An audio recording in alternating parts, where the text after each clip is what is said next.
शब्द आपने सभी पता है। आवन जाना तुम ही किया, जिसने आखा है इस दुख ना थिया, ये फैसला है। हे प्रभु, जिसके तुसी मेहर पर हाथ रख दो, उन्हें कोई दुख नहीं। जिसके सिर ऊपर मुस्मानी, सो दुख कैसा पावे। बोल न जाना माया मत माता, मरना चीत न आवे। ये शब्द आवन जाना तुम ही किया, जिसने राखा है इस दुख न थिया। अनेक उदाहरण हैं। अनहोनी ते होनी। पातशाह कहते चिंता ताकि कीजिए जो अनहोनी होए। हो गया मेरे नाम में जिस लोग पढ़े गए वो गुरु तेग बहादुर जी का फरमान, चिंता ताकि कीजिए जो अनहोनी होए, यह मार्ग संसार को नाम पत्थर नहीं होए। भावें बाकी पाठ कोई सुने भावें ना सुने, पर जो महले 9 के श्लोक शुरू होंगे हैं तो सारे इकट्ठे होने शुरू हो जाते हैं कि आओ भी महले 9 के श्लोक शुरू हो गए, आओ बाणी सरवण करिए। 52 श्लोक हैं वो तेग बहादुर साहब जी के, 57 श्लोक हैं काया पलट करने वाले और वैरागमय श्लोक और जीवन की सच्चाई को बयान करते हैं। असं ऐसे कह देंगे हाँ असी बाणी पढ़ते हैं, सूँ बाणी से भरोसा है, सूँ गुरु से भरोसा है, पर असं गुरु की गल को मानते हैं। तुम कहोगे कि नहीं? गुरु साहब कहते पूर्व जन्म के मिले संजोगी अंत को न सहाय। बड़ी गहरी गल है कि तेरा असल में कोई भी नहीं कि ना तेरा कोई सहाई होना। मतलब किसी भी कहते व्यक्ति कोई मानता नहीं मेरा कोई नहीं, उसे कहने कोई क्यों नहीं, मेरा भरा है पुराना सरपंच, मेरा भरा पुराना MLA, मेरा अंकल, मेरा फलाना मैंने बचा रहेगा। असं तो बहुत कुछ समझे बैठे साडा है, पर गुरु कहता तेरा कोई नहीं। हम इतने क्लैश हो गया। असी अपनी गल को तरजीह दे रहे हैं, गुरु की गल को तरजीह देती। गुरु को कहते कोई भी नहीं देगा। हम क्लैश क्यों हो रहा है? फर्क इतना है, या तो एक गल को भी सानू गुरु की गल पर विश्वास ही नहीं कि गुरु ठीक कह रहा है।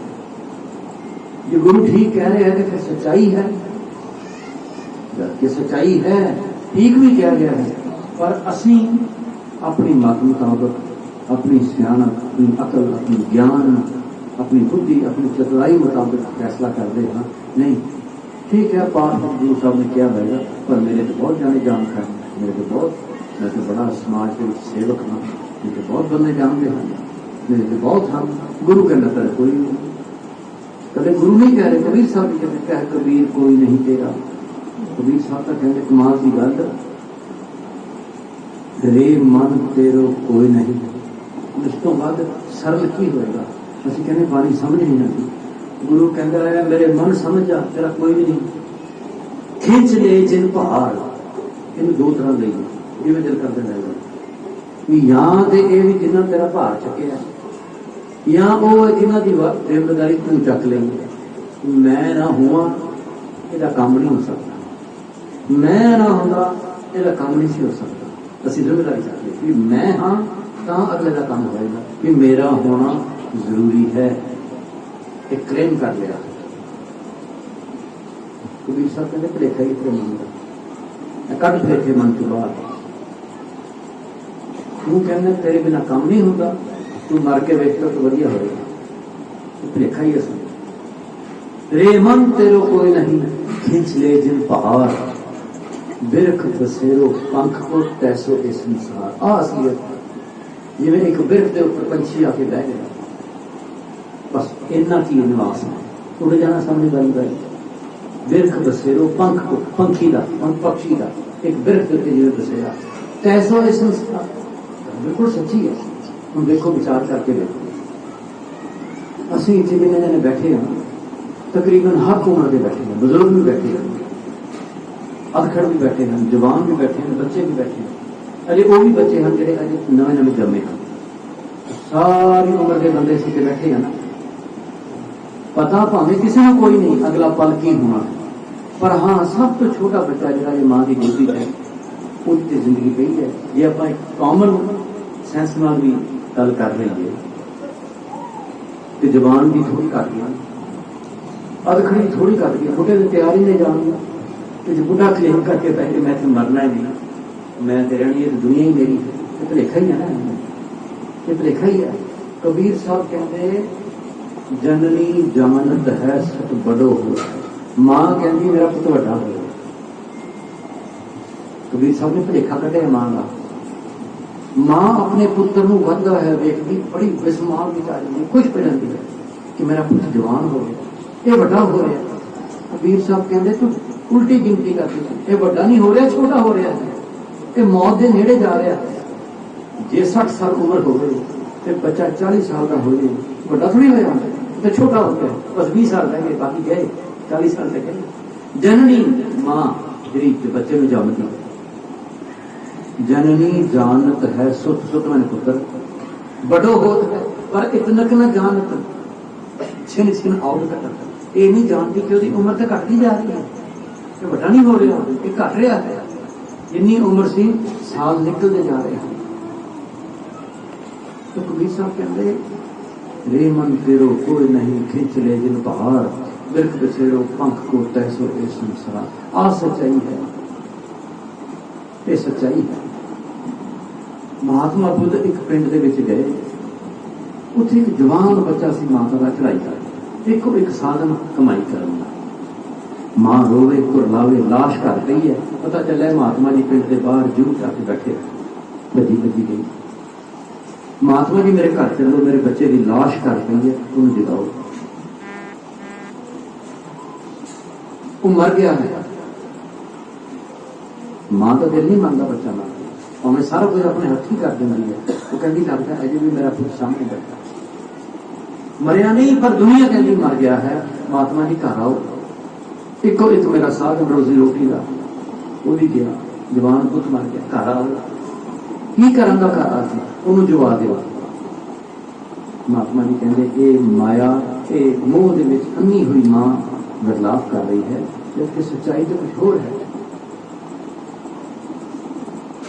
कहती घर चलो, महात्मा जी समझाऊंगा ढंग, कहते बच्चे को जवाना है, कहती हाँ जल्दी चलो, कहते फिर मेरा एक छोटा सा काम कर दिया, पिंड बहुत बड़ा है, हाँ बहुत घर हैं पिंड में, एक काम कर, एक मुट्ठी चावल मैंने लिया दे, उठ के भज चला, एक मुट्ठी चावल केड़ी करदा, चावल जिहदे बोरियां पईयां हैं। जान लगी महात्मा जी ने आवाज मारी, बेटा गल सुन, एक मुट्ठी चावल लिया नहीं, हाँ जी लियावां, एक ध्यान रखी, जेड़े घरों चावल लेके आए उस घर कोई मर्ग नहीं होनी, मोह दे विच अन्नी हुई मां भजी गई, दरवाजा खड़काया, एक जाके पिंड में सबको पता चल गया कि इसका जवान पुत्र चढ़ाई कर दिया, दरवाजा खड़काया, जल्दी जल्दी, हाँ जी एक मुट्ठी चावल चाहिए, हाँ जितने मर्जी ले जाओ। जान लगी कहती ठहर ठहर, इस घर कोई मर्ग होया, हाँ पिछले साल साढ़े दादी जी बुजुर्ग चढ़ाई कर छड़ दिते चावल, दूजे घर फिर दरवाजा खड़काया, एक मुट्ठी चावल, भैन जी बोरी ले लो चावल, नहीं एक मुट्ठी चाहिए, महात्मा जी ने देनी। फिर तुरंत लगी कहती इस घर में मर्ग होया, हाँ पिछले साल मेरी पत्नी चढ़ाई कर, फिर छड़ दिते चावल। 10-15 घर में गई, मुंह अन्नी हुई मां खाली हाथ वापस आ गई। महात्मा जी कहते पुत्र तू तो कहती बड़ा बड़ा पिंड है, तेन एक मुट्ठी चावल नहीं मिले। महात्मा जी चावल तो बहुत मिले, पर यह घर कोई नहीं मिले जिसे कोई मर्ग ना हुई हो। कहते पुत्र समझ गई नहीं गल, अजय भी नहीं समझी, अजय भी पुत्र का मुंह। महात्मा जी जल्दी घर चलो, कहते पुत्र फिर चावल नहीं लेके आई, हाँ नाल सूआ वगदा है, नदी वगदी है, मैंने पानी लेके पिला दो। फिर भजी गई, गड़वी भर के पानी दी ले आई, महात्मा जी पियो जल्दी जल्दी घर चलो। महात्मा जी कहते पानी थोड़ा ठीक नहीं लगता, इनू ना पिछू लैके आई थी ना, उसे फिर वगा देगा, फिर नवा लैके आ, फिर पति पत्नी की पानी वगा के नवा पानी पा के महात्मा जी जल्दी पियो, चलो पुत्र रो दिवाओ। कहते पुत्र जरा पानी तो हूं ते वगा के वापस आई थी ना, सुट के आई थी, कोई वाला लाया दोबारा लिया भज के, एकदम भज के गई, थोड़ी देर जाके रुक गई। सोचा एकदम महात्मा जी वो पानी गन्ना की बगली पता नहीं कितने चला गया होना। कहते पुत्र फिर ऐ आत्मा शरीर छड़ के पता नहीं कितने चले गए, कितों लैके आवांगा, एक पानी नहीं वापस लैके आ सकते, नदी सुटिया होया पता नहीं हवा पानी के वेग के कितने ना कितने पहुंच गया है, वो नहीं वापस आ सका। तो मन वापस महात्मा जी ने सिर पे हाथ रखा, राग तो है ही सी, दुख के अंदर सी, चोट तो लगी सी, पर महात्मा जी ने उपदेश, महात्मा जी का अपना औरा हवा मंडल उसे टिक के बैठ गए, समझा कि अनहोनी कुछ भी नहीं। बादशाह कहते चिंता ताकि कीजिए जो अनहोनी हुई, कोई अनहोनी हुई हो ना गल जी नहीं होनी चाहिए, हाँ फिर तो चिंता कर। असी अनहोनी किनू कहते ये साडे नाल वापर है, क्योंकि साडा दिल नहीं करता कुछ नुकसान जरन, असं कहते ये चंगा नहीं होया, ये अनहोनी हुई, अनहोनी कुछ भी नहीं हुई, ये होना ही सी। और जेदी ये स्टेज बन गई, जो हुआ हो सो जाना है, तब अपने का हुक्म आ स्थिति आ कमाई करते करते जीवन लग जाता है, जो हुआ हो बस, जो हो गया ना ये होना ही सी, ये होना ही सी, ये नहीं रोका जा सकता, ये होना ही सी। जो कि मन में विचार पैदा हो गई, ये विश्वास पैदा होना शुरू हो गया, दुख उसी दिन तो खत्म हो। दुख है क्या, क्योंकि मैं चाहता सी एक काम ना हुए, हो गया, दुख पैदा हो गया। मैं चाहता सी कि मेरा बिजनेस बहुत ज्यादा चले, फिर हो गया, दुख पैदा हो गया। मैं चाहता सी एक काम ना हो गया। सारी उम्र बस यही जफो ताम तो रहते हैं। पातशाह कहते नहीं, तू ਉਹਦੇ ਉੱਤੇ चिंता कर, ਜਿਹੜੀ चीज अनहोनी सी, ये होना सी, ਇਹਦੀ ਕਾਹਦੀ चिंता, पर समझ नहीं। हाँ जिन्होंने समझ आ जाए अपनी संगत में बहुत ऐसी टिकिया हुई आत्मा रूह हैं। एक वीर जी नाल गल हुई, मैं कि भाजी तुम 28-29 साल हो गए, कितने पहुंच गए, और बड़ी शिद्दत नाल बंदा आंदा है संगत में, उन्हें कोई मतलब नहीं, कोई आया कोई नहीं आया, कोई केड़े कपड़े पा के आया, कोई किमें आया नहीं, उन्हें आपके साइड पे बह जाना, अखा बंद कर लेनी, उन्हें ध्यान नहीं देना किसी वाले पास, जितनी देर बहना पूरी समाधि हो जाना, अपना नज़ारा लैके आनंद लैके चले जाना, चुप किसी की कोई बुराई नहीं, कोई चंगियाई नहीं, कुछ नहीं। उन्होंने मैं पूछा, मैं क्या 28 साल हो गए भाई, कहना एक गल समझ आ, गल की समझ आई, 28 साल भक्ति करने तो बाद एक गल समझ आई, कहता आप कुछ भी नहीं कर रहे, सब कुछ हो रहा है। इतनी शिद्दत के नाल टिकी हुई रूह ये कह रही है, समझ आ गया भी अपने कुछ भी कर रहे, ये तो हो रहा सारा कुछ, मुझे तो जना खड़ा नहीं कहता, असं कह देंगे आप की कर सकते हैं जी, ये तो परमात्मा, पर अंदरों नहीं कहते, जुबान कहती है, बच्चा बच्चा कहता है, पर मन नहीं कहता, अंदरों नहीं गल निकलती। हम इन्नी कमाई करके लेकिन वो गल निकली, वो अंदरों निकली, समझी गई है आप कुछ कर, वो बेफिक्र, मतलब फिक्र का दी आप कारी कुछ नहीं रहे, कारी सारा कुछ हो रहा है, असं एवं क्लेम करी जाते हैं, एवं फिक्र करी जाते हैं, एवं टेंशन लैके डिप्रैशन में बढ़ गए, बीमारियां लाइया शरीर में, अपना कारी कुछ नहीं, कारी सारा कुछ हो रहा है, चित्त है अंदर सबको, हर एक चित्र में वसता है परमात्मा। वेख नजरी हेठ चलाएगा, अपनी नजर हेठ सारी सृष्टि चला रहा है, की करता है आप ही दे वड्याई, किसी ने वड्याई दे देंगे, पूरी संसार शोभा बढ़ा, आप ही कर्म कराएगा, वड्डो वड्डा वड मेदनी सिर सिर धरते लाएगा, ये थी उसकी एक नजर से जी कि स्वर्गी से वड्याई देने वाली, शोभा देने वाली। तो दूसरी की है नजर तो पट्टी देकर सुल्ताना का हो कराए, जे पुठी नजर कर लवे तो फिर सुल्तान भी घाव भाव मिट्टी कर दिंदा है, राजे में मिट्टी जरूर दिंदा है। लश्कर करे स्वाह कीड़ा थाप दे पातशाह, कीड़े नूं जमीन तो चाह के पातशाह ही थाप दिंदा है, तो किते ऊपर चढ़े तो थले ला दिंदा है। आ काम करता है। किसी ने कहा पातशाह ने सवाल किया, पातशाह परमात्मा की करता है, की व्यापार है, वो कुछ करता भी कि वेला ही है।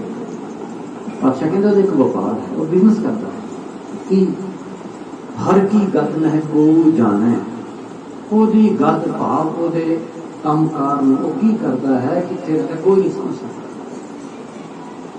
तो कोशिश की नहीं की, आम बंदे की गल नहीं, जोगी जति तपी पच हारे और बहुत लोग सियाने, बड़े सियाने सियाने लोग थक गए। करता की है, छिन में राओ रंक कुकर, रंक गरीब ते राओ राजा, एक छिन लाता है राजे को चके गरीब बना देता है। राओ रंक कर डारे, गरीब नूं राजा बना देता है। रीते भरे भरे सकना, खाली भांडे भर देता है, भरे खाली कर देता है। ये ताको व्यवहार है, आ व्यवहार है रब का, आ बिजनेस है। क्यों? अपनी माया आप पसारी, आपे देखन हारा, अपनी माया आप ही पसार के देख रहे सारा कुछ। किसी ने तो भटकना च पा दिंदा है, देखदा भटकना च भज रहे भजी गल, ते किसी ने आप बुला के कोल टका दिंदा है। तुसीं देखो साडे विच ही है, साडे विच ही बहुत सारे इहो जिहे हन जिहड़े किते पता नहीं कित्थे कित्थे जाके असीं डिगदे, ते कई इहो जिहे भी हन जिहड़े टिक के बह गए, वो अपने अंदर ही जाते हैं, बाहर जाते ही नहीं, अंदर रह गए, अंदर टिक के।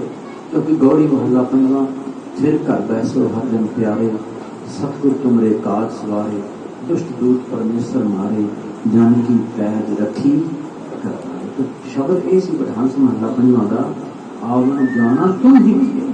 ये प्रभु सब आन जान जो हो रहा है, ये तू ही कर रहा है, और नहीं कोई कर रहा। आवन जाना तुम ही किया, जिस तू राखे इस दुख न किया, आवन जाना तुम ही किया।